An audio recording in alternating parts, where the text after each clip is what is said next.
জন্য আমন্ত্রণ জানিয়ে প্রেমের সংজ্ঞা পাওয়াচ্ছেন। আচ্ছা মানুষটা আপনি চলিস। দাঁড়াও নয়, বলুন দাঁড়ান। ভদ্রতা শেখাও ব্যবসার একটি অঙ্গ। ওকে, এত একটা লাভজনক ব্যবসা তুই ছেড়ে দিবি? হ্যাঁ দেব। কেন?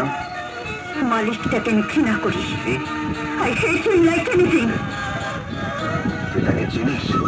হ্যাঁ হ্যাঁ, খুব করে চিনি। গ্রাম থেকে আসা সরল সাধারণ একটি মানুষ।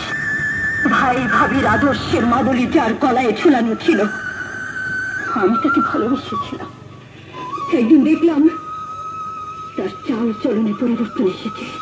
সেই সহজ সরল মানুষটি হয়ে উঠেছে গুন্ডা। অর্থলিক সাহেব পাগলা কুকুরের মতো হন্য হয়ে ছুটে চলেছে সে এখানে সেখানে, আদর্শের মুখে ছাই দিয়ে। তুমি তাকে কি করে চেনো? হ্যাঁ না, মানে এই ধরনের ছেলেরা যা হয় তাই বলছিলাম আর কি। একদিন মাতাল হয়ে আমাদের বস্তি ভাঙতে এলো। আমি বাধা দিলে বলে ভাত ছিটেলে কাক আসে, আর টাকা ছিটেলে আমার মতো মেয়ে মানুষ পাওয়া যায়। যে টাকার অহংকারে তোকে অপমান করেছে, তোর ভালোবাসাকে প্রত্যাখ্যান করেছে, সেই টাকার বাক্সটা চিনে আনতে হবে। হ্যাঁ, প্রতিশোধ দিতে হবে, প্রতিশোধ।